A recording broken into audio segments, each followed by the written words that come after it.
check out this incredible footage to begin this week's Air Sports News. The GoPro team with their extraordinary jumps from helicopters. The gravity experts Marshall cameras were along for the ride from 25,000 feet in Wasatch, Utah, USA. I'm really missing skydiving, guys. Fingers crossed for better access to travel and jumps in 2021. Come on. But for now, let's begin our Christmas episode. I'm your host, Regan Tetlow. It's Season 4, Episode 7, and this is Air Sports News.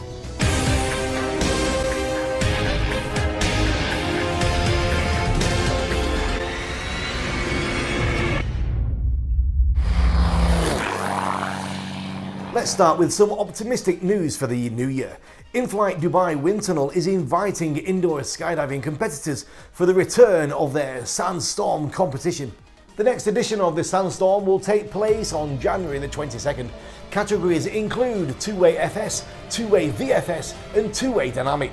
There will also be a solo freestyle and a free fly category that will be judged by the audience. There is also some quite significant cash prizes to be won.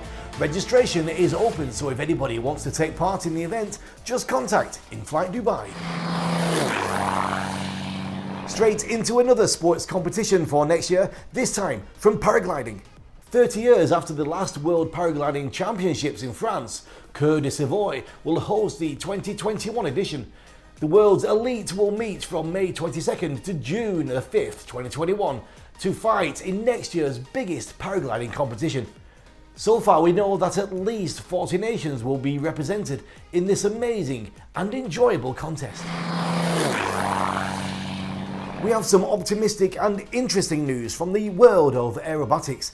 To know more, I caught up with Lukas Paracek from the Czech Republic national team. The situation with coronavirus, it's not funny. Oh, it's not fun. Yeah. And I hope it will get better next season because all the competitions were scheduled for upcoming next year, 2021. For me, it will be the Advanced Championship in Czech Republic. Yes. There will also be a European Championship in Unlimited category in Czech Republic too.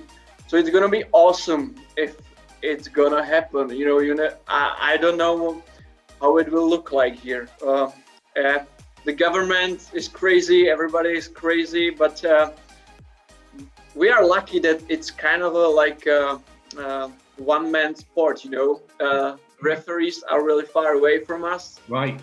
So with some restrictions, yeah, it should be okay, I think.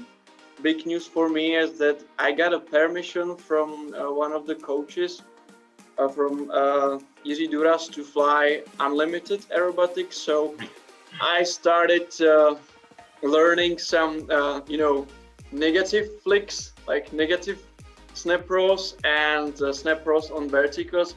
And that's damn difficult, but it's a lot of fun. So yeah. For now, I will only learn the basic figures from Unlimited. And are you flying at the moment? Are the conditions good for you there right now or not? So I had a break for 1 month now or two. Autumn, and then I had lots of going on in my job. Also Christmas, happy Christmas. But on Sunday, I got free time, and I hope the weather will get better. But for now, it seems that there will be a really low fog, so it doesn't seem well. But yeah, I'm planning on flying as soon as the weather will be better here in Czech Republic. Captain Joyce Beckwith, a hotelier by training, became the first Kenyan woman hot air balloon pilot in 2018 when she attained her commercial pilot's license. And just a few days ago, Joyce, for the first time, flew over the Masai Mara in Kenya. The National Reserve is an area of preserved savanna wilderness along the Tanzanian border. Working in Masai Mara, Joyce says she got fascinated by the hot air balloons that were always flying tourists at the game reserve. Luckily, she married into a ballooning family. Her father-in-law and her husband are all balloonists, and her husband's granddad was one too. When she had enough of flying as a passenger, she decided to challenge herself and train as a hot air balloon pilot. Now let's catch up with my first special guest this week. I first met her 17 years ago when she was a new skydiver in the UK. Since then, she has reached the heights of international competitive four-way skydiving, then moved to the States to become an instructor, and then found her break in the Hollywood stunt scene. She has worked as a stunt performer since 2010 and racked up a host of credits on productions such as Jurassic World, Ant-Man and Agents of S.H.I.E.L.D. Let's join in the conversation with Hannah Betts. So you're a stunt performer, and obviously that entails everything that stunts entails, but there is skydiving in there, of course. There is, which is great. It's always nice when your original passion you get to combine the two. So it's always nice to go back to your roots and feel super comfortable. Tell me some of the jobs you've done with skydiving in the stunt world. So I guess most recently, it's not out yet, so I can't give too much away about it, but I doubled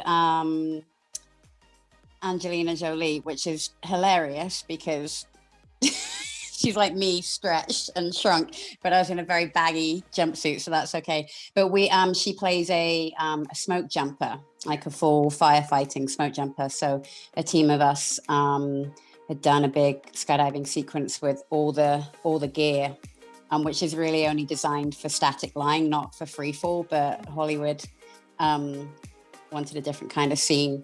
So that was pretty fun with Travis Fanagi, John DeVore, Mike Swanson, all the cool kids. Yeah. So that one was pretty good. That was in New Mexico. It was exciting. You've got to have complete confidence in the stunt coordinator and your skills to do match up. Can you talk a bit about that? Yeah, you know what, being a skydiver and obviously we've always got something to learn, but a fairly experienced skydiver and an instructor, without a doubt, has helped me on set when there's been those sketchy times where you don't want to speak up about something, but you need to. So it's the equivalent of, when the winds are really picking up and you look around and you see all the people with thousands of skydives pulling themselves off the load, and the younger ones not. I really tapping into that stuff. I've learned to trust my instincts, especially when you're looking after other people. More often than not, you're right when it comes to that stuff. So I think really being in charge of other people's lives in skydiving. Well, I think you need to hear the rest of the amazing stories from Hannah. You can watch the full-length interview on our YouTube channel. So we've not been having many sailplane championships in 2020 because of the pandemic, but glider manufacturers have not wanted to fall behind in production, and one of them have just released a brand new plane. GP15 Jetta is the sleek electric self-launcher glider from GP Gliders. It's got 15 meters of wingspan for multi-purpose gliding missions, 2 batteries for the electric engine, fuselage available in regular and sports versions, and sophisticated aerodynamics and design. The empty weight of the glider is just 220 kilograms, and it also has a BRS system which can deploy a huge parachute for the whole glider and bring the pilot safely to the ground in any dramatic situation. In previous Air Sports News episodes, we've shown you many stunt flights on paragliders, flying in a bed, eating kebabs, or smoking shisha, to name a few. Now we have a guy from India who takes a guitar on board his tandem paraglider. No more words needed, just have a listen to this.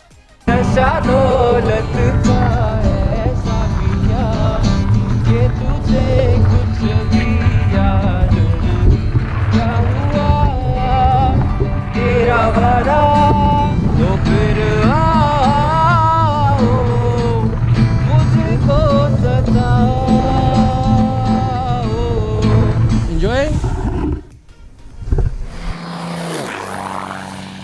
The Drone Racing League is now in a short winter break, but the team who are organising this amazing racing series are busy planning next year's races. Rory McKernan and Tony Nittle have been discussing who to watch out for and what to expect from the DRL pilots in level 12 and 13 of the 2021 DRL Alliance World Championship season. TK, I want to hear you speak for old and new fans. because as they can all imagine, these changes have heavily affected the format of the season.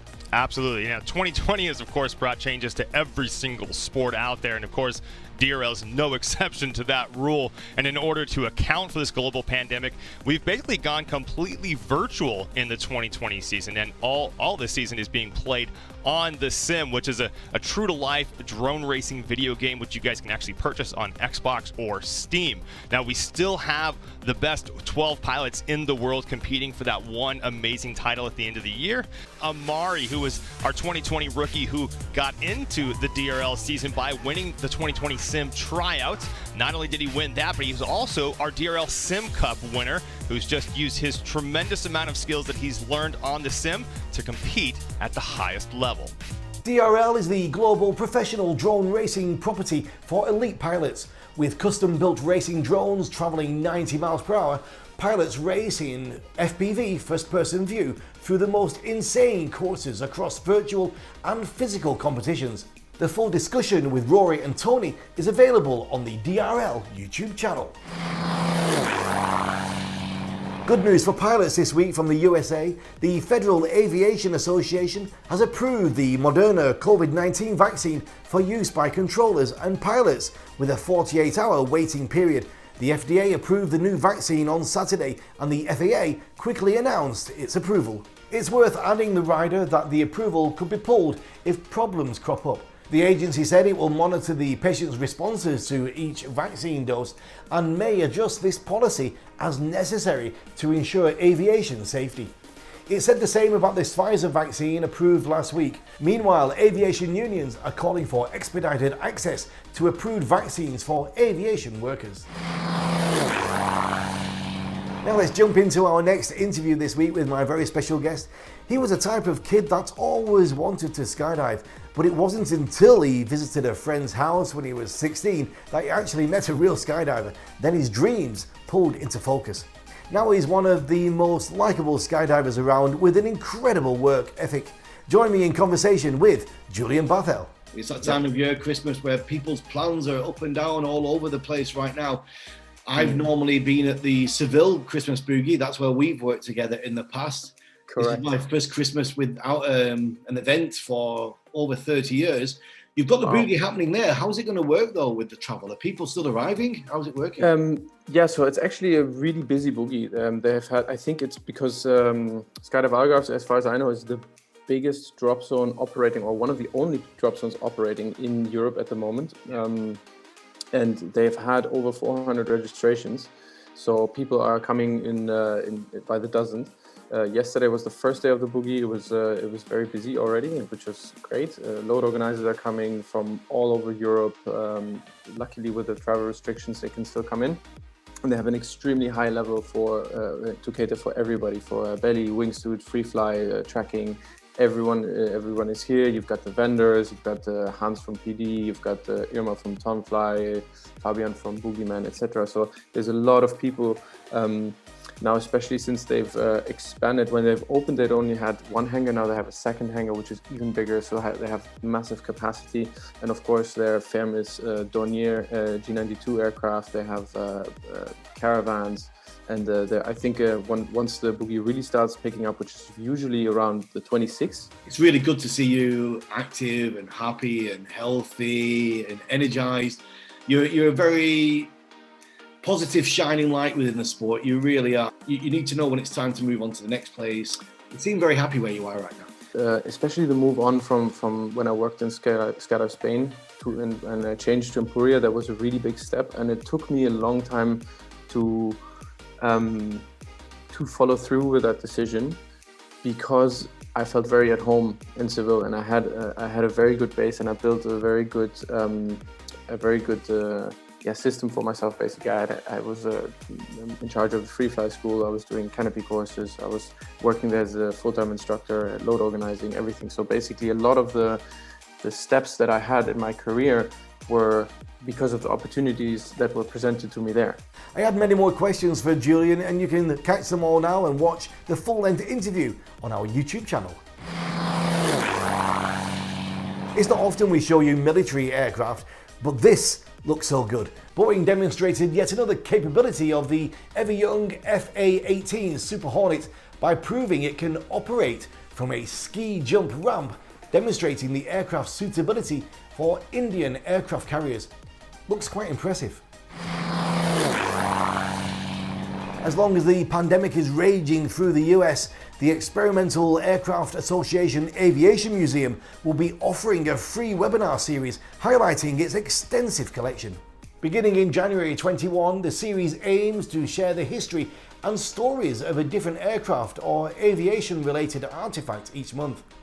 Each webinar episode will be hosted by a member of the EAA Museum staff. Webinar sessions will take place at 7 p.m. Central Time on the second Tuesday of each month. The first of these series, to be held on January 14th, will cover the museum's Bell UH-1 Icarus, followed by an episode on the development of the F4U Corsair on February the 9th. A lot of us can say that parts of this year looked like a disaster because of the COVID-19, but maybe this situation with Santa Claus from California is perhaps the greatest summary of 2020. The man, dressed in a Santa suit, got his sleigh-shaped paraglider caught in power lines in Rio Linda, California. Santa was left dangling in the wires for up to an hour while firefighters worked out how to free him. Around 200 Sacramento homes briefly lost power while the electricity was turned off. The man, who wore a red and white Santa Claus suit, was not injured. Hopefully Wojciech Bogdal, who became the first Polish paramotor Santa Claus in Poland, is safely flying almost every day over Plock in the central region of the country. If you want to watch his amazing illuminated sleigh with reindeers, just watch our last week's episode of Air Sports News. Air Force One is a 1997 American political action thriller military drama filmed and directed and co-produced by Wolfgang Peterson and starring Harrison Ford, Gary Oldman and Glenn Close. It's about a group of terrorists who hijack Air Force One and the president's attempt to rescue everyone on board by retaking his plane. For the exterior scenes, the producers rented a Boeing 747 aircraft from Kalitka Air and repainted it to replicate the iconic Air Force One livery. The F-15 Eagle fighter jet aircraft from the 33rd Operations Group and the 33rd Fighter Wing of the Eglin Air Force Base in Florida were also used in the film. On the 23rd of December 1988, the Antonov AN-225 Meridian made its first flight. It was and still is the biggest aircraft ever built. It's got 6 jet engines, almost 89 meters of wingspan, 18 meters height, and can carry 250 tons of cargo freight. The main landing gear of the Meridian has got 28 wheels.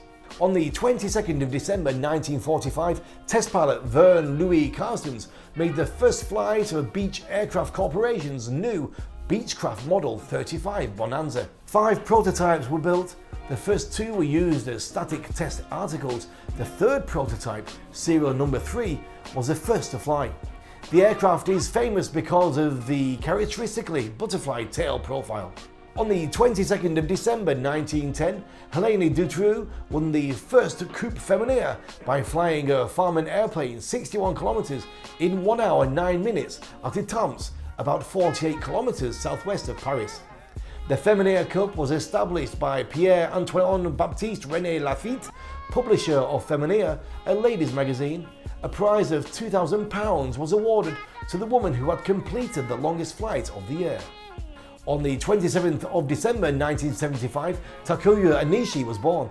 He is a Japanese astronaut selected for the Japanese Aerospace Expedition Agency in 2009. He was a crew member for 4 months on board the International Space Station in 2016, spending in space more than 115 days in total. That's it for this week, guys. On behalf of the entire Air Sports Promotion Dream Team who prepared this show for you, I wish all of you the very best for Christmas, hoping that the new year will be much better, especially for aviation and air sports. Please spend this Christmas in peace and health, and don't forget to contact us however you want to do. So stay safe and keep your eyes on the skies and listen closely to those sleigh bells.